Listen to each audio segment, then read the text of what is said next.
Hey, it's Hunt. You found Hunt on Saints. We're talking black and gold football. Do us a favor. Hit the like button, share your comments below, and hit that subscription button so you can get all of our content. Enjoy. And I wanted to dive in and look at how Jordan Love has performed through the first 2 weeks, because when I saw him on the schedule and this team on the schedule, I looked at that and I said, look, man, this guy's not going to be good. I had no expectation that Jordan Love would play very well. And he's been pretty good. The numbers are interesting.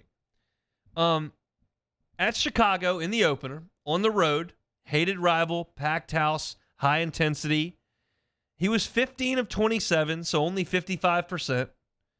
245 yards, 3 touchdowns, no picks. Had a really nice throw. He was pressured on an angle route to Aaron Jones over the middle. That was a big 50-yard touchdown. Made a couple of easy throws for touchdowns where the Bears blew coverages. One was on a busted play, and the Bears got lost, and the other was just over the middle for their first touchdown of the year. It was a pretty good throw, but an open receiver nonetheless. And then against Atlanta on the road again last week, 14 of 25, that's only 56%, for 151 yards and 3 touchdowns. When I looked at the numbers, I was like, man, that's not a lot. Not throwing for a ton of yards. He's not throwing interceptions. So I'm sure they're treating him with kid gloves. Like, they're really making things very easy on Bryce. A lot of screens, swing passes, stuff around the line of scrimmage. Like, that's what it looks like. But in fact, that's not the case when I went back and looked at the highlights of both of these games. They really have challenged down the field with this offense. They have allowed Jordan Love to stretch the field. So as you look at it through 2 weeks, he's 4th in the NFL in QBR. He's 1st in the NFL, tied with Kirk Cousins for touchdowns. And he's number 2 in yards per completion. So, like, they're completing big plays with him through the air. Now, those are all towards the top of the NFL. These statistics are closer to the bottom. He's 30th in completion percentage, which you would expect if you're throwing the ball down the field. He is 28th in attempts, which means they're running the ball. Now, they got a lead on the Bears, which helps. And he's 23rd in the NFL in passing yards. All those down towards the bottom. So not completing a ton, is completing them for some big plays, not making the big mistake. All of that is fairly predictable. Now, you would suggest, like, okay, you got a quarterback who's in his first year as a starter. You really want to run the football. Well, they're 26th in the NFL in yards per rush, and they're 25th in the NFL in rushing yards per game. They're not running it that well.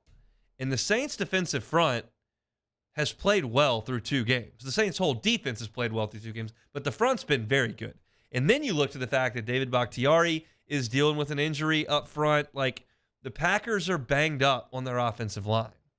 And if the Saints are going to take control of this game and force Jordan Love into some things that he hasn't done through 2 games, you stop the run, you get him in 3rd and longs, and then you take advantage of a banged-up offensive line. That is the recipe for these Saints to get after Jordan Love and to create some turnovers. And that's what they've done. I mean, we realize the Saints were historically bad last year in terms of forcing turnovers. They finally have turned that around through a couple of games. They really forced Ryan Tannehill into some turnovers, and then he helped them out there.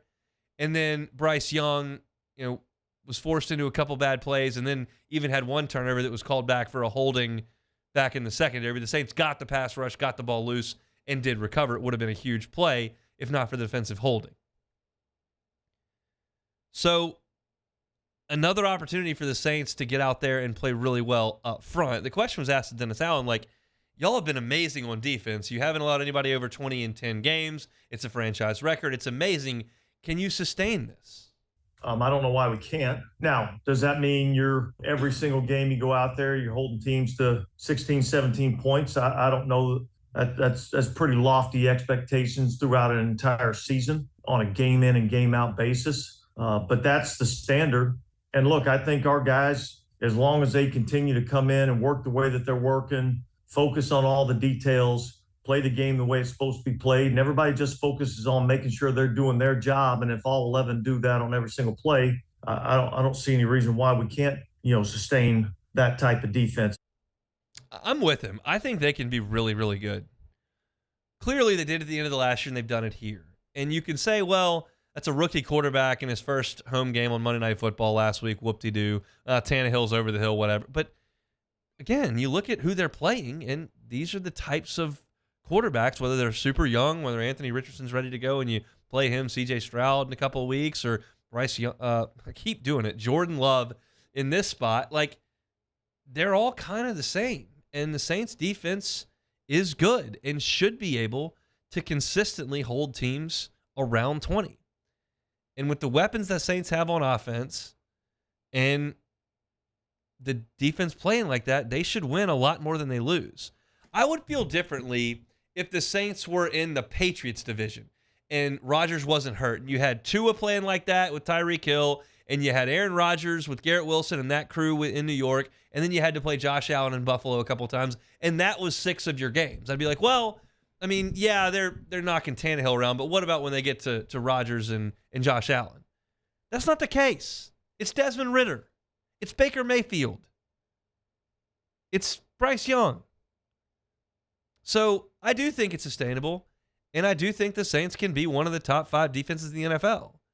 And with that defense playing like that and that schedule, it looks pretty good. And I said this before the Saints took the field for the first game against the Titans that Sunday. I said it on Friday. Not a homer, not black and gold glasses, not emotionally invested. I think you should be pretty excited about this team in this season. And on Tuesday, after they won that game, I came in and I said, look, defense is really good. Excited about that. Offense needs to show some strides, specifically up front. But all in all, you should feel pretty good about it. And if you're a Saints fan today, I think you should feel pretty good about this team. And I think you should feel pretty good about this matchup coming up on Sunday. It's not going to be easy. Packers defense is pretty good. And Love has been a top 5 QBR quarterback through 2 weeks. But is this going to be the stiffest test he's faced? I would suggest yes. I don't think the Bears and Falcons quite up to the standard of the Saints. Hey, it's Hunt. Thanks for watching Hunt on Saints. Before you leave, help us out a little bit. Hit that like button, leave your comments in the section below, and hit that subscribe button so you get all our content right here from Hunt on Saints. We'll see you next time.